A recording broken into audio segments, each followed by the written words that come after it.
کسی بھی ملک کا نظام تعلیم اس کے نظریے کی بنیاد سمجھا جاتا ہے اور عالمی برادری میں اس کی عزت و وقار کا آئینہ ہوتا ہے، لیکن پاکستان میں تعلیم کا شعبہ ہمیشہ سے ہی سرد مہری کا شکار رہا ہے۔ قیام پاکستان کے بعد سے ہی تعلیم کبھی ہماری ترجیحات میں شامل نہیں رہی۔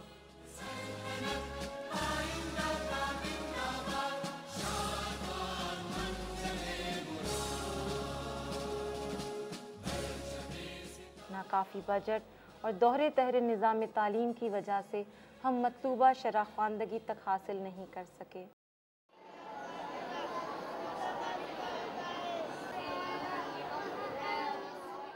بر صغیر میں جہاں دوسرے ممالک میں شرح خواندگی 80 سے 90% تک ہے، پاکستان میں آزادی کے 60 سال بعد بھی یہ شرح 38% سے نہیں بڑھ سکی۔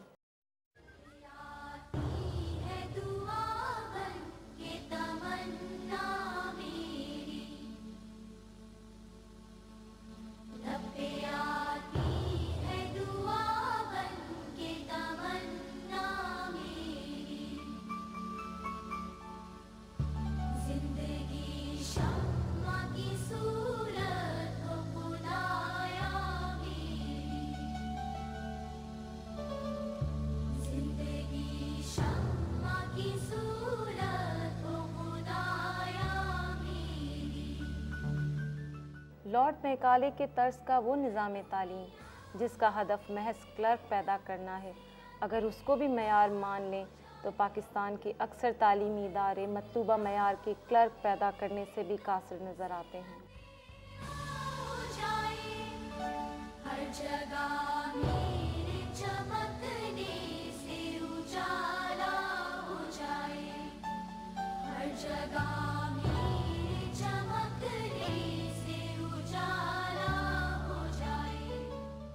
جہاں نظام تعلیم میں بے شمار مسائل موجود ہیں، جن میں طبقاتی نظام، غیر معیاری نصاب، اداروں میں ناکافی سہولیات، غیر تربیت یافتہ اساتذہ، نجی اداروں میں بھاری فیس اور ٹیوشن شامل ہیں، وہیں پر ضرورت سے زیادہ تعطیلات نے بھی تعلیم پر منفی اثرات مرتب کیے ہیں۔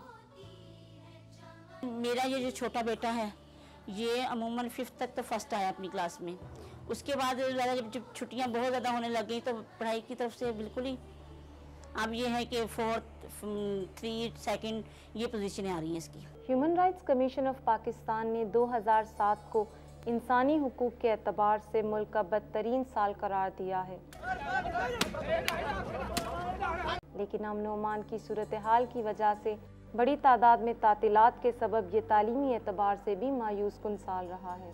جہاں یہ حالات ملک بھر میں تعلیمی نظام پر اثر انداز ہوئے ہیں، وہاں سندھ بھی اس سے بری طرح متاثر ہوا ہے، اور کراچی جسے اعلیٰ تعلیم کا مرکز سمجھا جاتا ہے اس کی لپیٹ میں آیا۔ 12 مئی، 18 اکتوبر اور 27 دسمبر سمیت متعدد سانحات کے سبب کئی دنوں تک تعلیمی ادارے بند رہے۔ میری رائے میں سب سے زیادہ اچھی تعلیم اس وقت اگر کسی جگہ ہو رہی ہے تو وہ شمال مغربی سرحدی صوبہ ہے NWFP میں، اور سب سے زیادہ اگر کسی صوبے میں چھٹیاں ہو رہی ہیں تو وہ سندھ کا صوبہ ہے، اور بلوچستان میں تو صورتحال بالکل مختلف ہے اس کے مقابلے میں، لیکن سندھ میں چھٹیاں خاصی ہوتی ہیں۔ اور دوسری بات یہ کہ ہمارے یہاں تعلیم کو گورنمنٹ کے یعنی پبلک سیکٹر میں اتنی سنجیدگی سے نہیں لیا گیا جتنی سنجیدگی سے لیا جانا چاہیے تھا۔ ایک سروے کے مطابق کراچی میں گزشتہ چند برسوں میں غیر اعلانیہ چھٹیوں کی تعداد 10 سے 12 سالانہ رہی ہے۔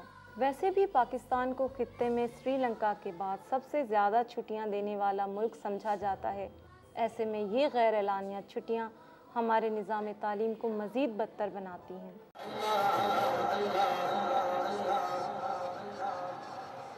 ایک مقامی NGO کے مطابق گزشتہ سال میں صرف مذہبی تہواروں کی چھٹیاں 13 سے زائد تھیں، جن پر نظر ثانی کی ضرورت ہے۔ یہ بتائیے گا کہ کیا پاکستان میں تعلیمی اداروں میں چھٹیوں کے نظام پر نظر ثانی کی ضرورت ہے؟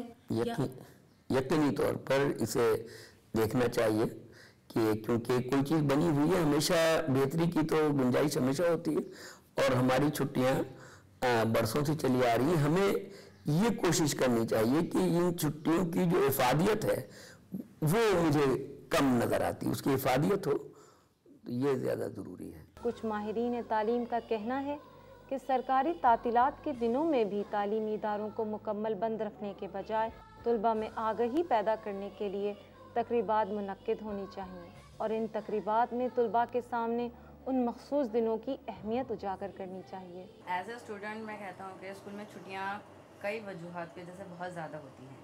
ہم جیسے کہ کچھ چھٹیاں کم کر سکتے ہیں. کوئی اسٹوڈنٹ عرس منانے نہیں جاتا، ہم شاہ عبداللطیف بھٹائی، عبداللہ شاہ غازی وغیرہ کے عرس کی چھٹیاں کینسل کر سکتے ہیں. عرس وغیرہ ہوتے ہیں اور ظاہر سی بات ہے ہمارے اتنے بڑے بڑے بزرگان گزرے ہیں، ان کے عرس منانے چاہیے.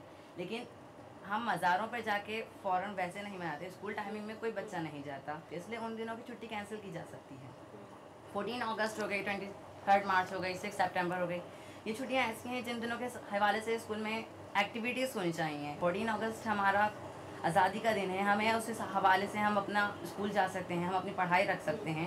کوئی پیریڈ، کوئی بریک میں یا کسی خاص ٹائمنگ میں آپ اس کو ایک فنکشن ارینج کر دیں. اسی دن پڑھائی کینسل نہ کریں، اسی دن میں کوئی فنکشن ارینج کر دیں. 23 مارچ ہے، ہم اس ریزولوشن کے مطابق اپنے بچوں کو بتا سکتے ہیں، کوئی پروگرام رکھ سکتے ہیں کہ آپ پوچھیے کہ ہماری ریزولوشن کب ہوئی، کب پاس ہوئی، کس دن پاس ہوئی، کس نے رکھی. ہمیں یہ چیزیں معلوم ہونی چاہیے. ہمارا ملک ہمیں آزاد کرانے کی وجہ تھی. اس ٹائم ہمارے پاس بھی ایجوکیٹڈ پیپلز بہت کم تھے. اس ٹائم ہمارے رہنماؤں نے کالج بنائے، یونیورسٹیز بنائی کہ لوگ پڑھ سکیں. تو جب آج ہمارے پاس یہ سہولیت میسر ہے تو ہمیں چھٹیاں دے کے ان سہولیات سے فائدہ کیوں نہیں ملتا.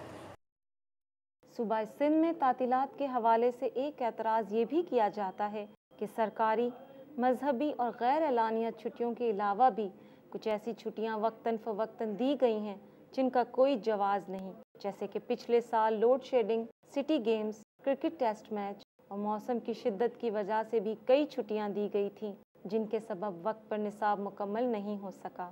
ایسا نہیں ہوتا کہ اگر کسی دن چھٹی ہو جائے تو اس کا کام اگلے دن کرایا جاتا ہے. لوڈ پڑتا ہے ظاہر سی بات ہے، کیونکہ ہمیں اس سلیبس کو تو کمپلیٹ کرنا ہوتا ہے اپنے ٹائم پیریڈ میں.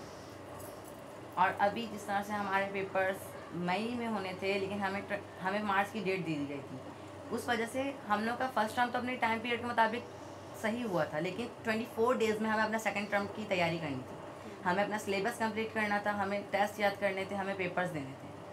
یہ ایک بہت زیادہ برڈن ہے کہ 24 ڈیز میں کمپلیٹ سلیبس اینڈ ٹیسٹ. اسکولوں سے زیادہ جامعات میں تدریسی سلسلہ بہت زیادہ متاثر ہوتا ہے، جہاں سیمسٹر سسٹم کی وجہ سے اساتذہ کو مقررہ کریڈٹ آورز میں سلیبس مکمل کروانے میں شدید مشکلات پیش آتی ہیں. بنیادی چیز یہ ہے کہ آپ اپنے سماجی اور سیاسی ڈھانچے سے الگ ہٹ کے کچھ نہیں کر سکتی. ہمارے یہاں الیکشن ہوتا ہے یا ملک میں کوئی بھی کسی بھی قسم کی ہنگامی صورتحال ہوتی ہے اور لوگوں کو ورکرز چاہیے ہوتے ہیں، تو سارا نزلہ جو ہے وہ تعلیمی اداروں کے اساتذہ پر گرتا ہے، خواہ وہ پرائمری لیول کے ہوں. اگر سینسس کا کام کرنا ہے، مردم شماری کا کام کرنا ہے تو اساتذہ جاتے ہیں. اگر الیکشن ہے تو اساتذہ جاتے ہیں. اگر کہیں کوئی سائیکلون آ گیا، کوئی فلڈ آ گیا یا کوئی معاملہ ہوا تو اساتذہ کی خدمات جو ہیں وہ حاصل کر لی جاتی ہیں. تو اور اگر کوئی ہنگامی صورتحال ہوگی تو تعلیمی ادارے جو ہیں وہ ریلیف کا مرکز بن جاتے ہیں. تو تعلیمی ادارے اور اساتذہ یہ پھر اپنی قومی ذمہ داریاں پوری کرنے میں لگ جاتے ہیں. تو جو ان کی تدریسی ذمہ داریاں ہیں وہ اس سے متاثر ہوتی ہیں. نصاب بر وقت مکمل نہ ہونے سے طلباء کے ساتھ والدین کو بھی خاصی پریشانی کا سامنا کرنا پڑتا ہے اور انہیں اسکول کی فیسوں کے ساتھ ٹیوشن کا بار بھی اٹھانا پڑتا ہے. اور اگر وہ یہ بوجھ برداشت نہیں کر سکتے تو انہیں اپنی تمام مصروفیات کے باوجود بذات خود بچوں کو پڑھانا پڑتا ہے. یہ تعلیمی مسائل اور اس جیسے کئی اور بنیادی نوعیت کے مسائل جو ایک عام آدمی کی زندگی اور مستقبل کو متاثر کرتے ہیں، ان کو سرکاری سطح پر کبھی وہ توجہ نہیں دی جاتی جس کا وہ تقاضا کرتے ہیں.